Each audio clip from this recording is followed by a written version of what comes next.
Olá, meus queridos, tudo bem? Como é que vocês estão? Certinho na preparação para a sua carreira, para o seu sonho, para o seu futuro? Gente, vamos falar da nossa matéria. Nós paramos nas aulas anteriores, aliás, nós finalizamos a nossa aula de ação penal, as nossas aulas, os nossos encontros de ação penal, e no nosso encontro de hoje nós vamos ver como tem sido cobrado as questões sobre o conteúdo ação penal nas provas de concurso. Então eu trouxe para vocês poucas questões, a incidência de cobrança desse tema nos últimos 2 anos, 2017 e 2016, não foram muito grandes, né? Tivemos mais para cargos de magistratura, delegado de polícia, mas ainda assim eu trouxe essas questões para nós, para que vocês constatem, vejam que tudo aquilo que nós estudamos é mais do que suficiente para mandar bem nessas questões, tá? Então vamos lá, começando com a questão primeira, foi desse ano, né, para delegado de polícia. Então olha lá, de acordo com as disposições legais sobre a ação penal, assinale a alternativa correta. Então olha lá, pessoal, na ação penal pública condicionada, nada obsta que a retratação da representação seja realizada no inquérito policial. Todavia, essa manifestação não vincula o Ministério Público em virtude do princípio da indisponibilidade. Não, falso, né? Se o princípio ele é da indisponibilidade, significa que ele não pode dispor. E se eu tenho termo de representação na ação penal pública condicionada à representação, naturalmente que isso se contrapõe à negativa aqui do princípio, tá? Então essa não é a alternativa correta. Depois, gente, letra B, a espécie de ação penal nos casos de estupro é sempre. Então olha essa palavra, né, pessoal? Sempre. Muito cuidado com esse tipo de afirmação. É sempre pública e incondicionada. Na verdade, nós vimos até quando estudamos as ações penais, inclusive a pública condicionada à representação, nós vimos em um dos nossos exemplos, inclusive o artigo 213, que é o crime de estupro, né? No crime de estupro do 213, porque nós temos o estupro de vulnerável do 217A. No crime de estupro do 213, ele é um crime de ação penal pública condicionada à representação. Então veja que de cara aqui já a afirmação está incorreta. Só para continuar, dessa forma, a investigação criminal pode ser iniciada sem representação da vítima por meio de portaria, ou, se for o caso, auto de prisão em flagrante. Veja, essa parte final, ela está correta. Realmente, na ação penal pública incondicionada, que não é o caso, né, da totalidade dos crimes contra a dignidade sexual. Então, veja, dessa forma, a investigação criminal pode ser iniciada sem representação, claro, ação penal pública incondicionada. Nós estudamos que o inquérito policial, quando se cuidar, isso lá no tema de inquérito policial, nós estudamos que o inquérito policial, quando cuidar de ação penal pública incondicionada, ora ele vai poder ser instaurado pela portaria, claro, ou ele vai poder ser instaurado por um auto de prisão em flagrante. Então, lá na aula de inquérito, nós vimos as formas de instauração de inquérito e, inclusive, nós aprofundamos todas essas formas de instauração nos casos de ação penal pública incondicionada, ok? Então, a alternativa B também está equivocada. Depois, C de cavalo, aperempção. Perempção, você já vai lembrar o quê? Ação penal privada. Eu só vou trabalhar com perempção, nós só vamos trabalhar com perempção na ação penal privada. Então veja, a perempção uma das causas extintivas da punibilidade, realmente é uma das causas que extingue o poder punitivo estatal, pode ser reconhecida em qualquer momento processual, porém, sanada a omissão do querelante, é possível a renovação da ação penal privada. Veja, houve a perempção, extinguiu a punibilidade. Se extinguiu a punibilidade, gente, em nenhum outro momento esse poder punitivo ele vai poder ser exercido. Então, lá em direito penal, na parte geral, mais precisamente no artigo 107, nós temos as causas de extinção da punibilidade.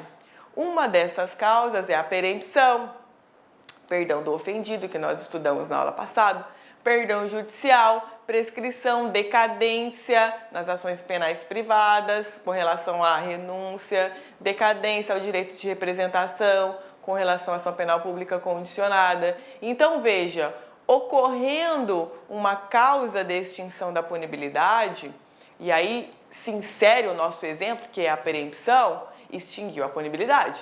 Então, extinta a punibilidade, acabou, não tem mais como o Estado exercer essa pretensão punitiva. Em nenhum outro momento o Estado vai poder exercer a pretensão punitiva, tá? Então, a alternativa ela está também incorreta. Depois, gente, vou só apagar aqui para mudar o slide. Depois, a alternativa D de dado. Então, olha lá. Nos crimes de ação penal de iniciativa privada, o legislador exige para a instauração de inquérito policial requerimento de quem tenha qualidade para ajuizá-la e apresentação de queixa-crime do ofendido ou de seu representante legal. Exatamente, né? Veja, então nós estamos trabalhando ação penal de iniciativa privada, nós temos quem? O ofendido ou representante legal, ou até mesmo também, nós estudamos nas aulas anteriores, a sucessão processual, lembra? Sucessão processual é quem, gente?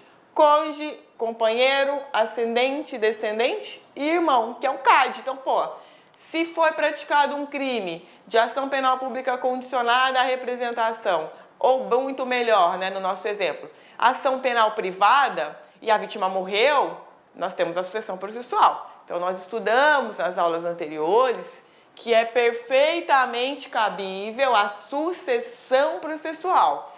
Na ação penal de natureza pública, condicionada à representação, à requisição do ofendido ou à pública incondicionada, não existe sucessão processual, tá? Depois, a letra E. O perdão do ofendido, ato bilateral, veja, perdão do ofendido, ato bilateral, que exige aceitação. Pode ser exercido tanto na fase inquisitorial quanto na judicial. Uma vez oferecido ainda no inquérito policial, cabe ao delegado de polícia proceder à homologação e encaminhar ao juízo competente. Pessoal, delegado não homologa, não arquiva, não decide nada. Delegado investiga e relata. Ponto. Então, veja, de fato, nós vimos nas aulas anteriores que o perdão do ofendido ele é um ato bilateral. Porque eu vou perdoar, mas a pessoa tem que querer ser perdoado. Agora, não cabe ao delegado homologar nada. O delegado ele não vai exercer esse papel. Isso daí é papel de titularidade do magistrado, autoridade judiciária. Tudo bem, meus queridos? Então, veja que aqui na questão 1, a alternativa correta, a letra D de dado. Ok?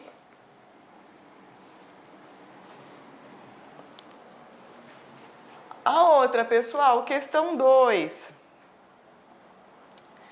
Também desse ano para a magistratura. Então, olha lá. A legitimidade para a propositura de ação penal por crime contra a honra de servidor público em razão do exercício de suas funções é. Lembra, gente, que na aula anterior, na aula que eu dei sobre ação penal privada, Eu falei para vocês o quê?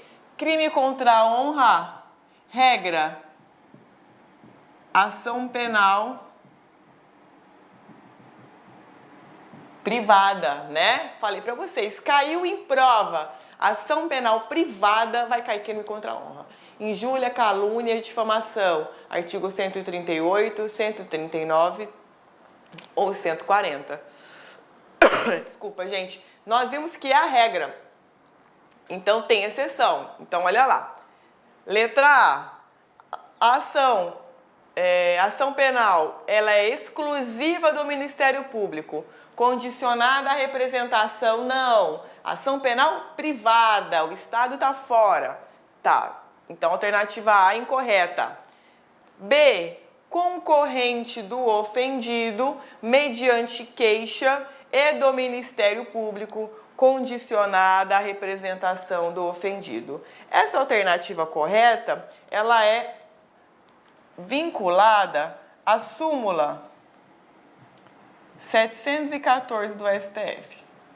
O que essa súmula ela diz para nós? Então, claro que eu trouxe essa questão que era um detalhe a mais que nós não vimos na aula sobre a ação penal, até porque demandava um nível de profundidade grande e eu ia ter que praticamente dar uma aula de crimes contra a honra para vocês, que não é o nosso objeto, né? A gente está estudando processo penal. Mas como eu achei interessante essa súmula, né, melhor que nós pequemos pelo excesso e não pela falta, eu trouxe essa questão.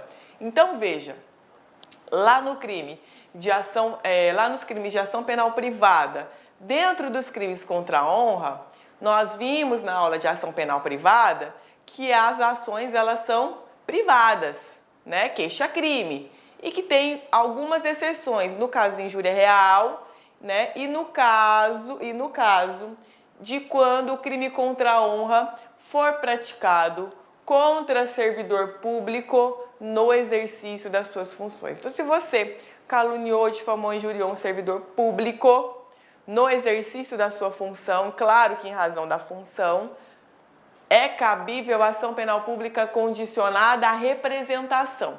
Então, essa é uma das exceções das ações penais privadas constantes lá nos crimes contra a honra. Então, nós temos a injúria real, que é uma injúria que ocorre lá quando você tem um contato físico com a vítima. A injúria racial, quando você se utiliza de elementos referentes à raça, cor, etnia, religião, para poder xingar uma pessoa, atribuir uma qualidade negativa. E temos a questão do crime contra a honra contra o servidor público durante o exercício das suas funções. Então, todas essas são ações penais públicas condicionadas. Agora, veja, essa súmula 714, ela diz o seguinte: no crime contra a honra de servidor público, no exercício de suas funções, a titularidade, então olha aqui o pulo do gato, a titularidade para a propositura da ação penal é ou do ofendido ou do Ministério Público. Então, é uma legitimidade alternativa. Então, veja, alternativa concorrente. Do ofendido mediante queixa-crime. Então, o próprio ofendido pode propor a queixa-crime, o servidor público que foi ofendido no crime contra a honra. Ou o Ministério Público vai poder propor desde que o ofendido represente. Veja, é alternativa, não é cumulativa, não é todo mundo podendo apresentar. Se o ofendido, servidor público, no exercício das suas funções, sofreu um crime contra a honra, ele apresentou a queixa-crime, o MP não vai poder apresentar a denúncia criminal. Se ele não propôs a queixa-crime, desculpa, gente, hoje eu tô toda errada, né? Toda gripada.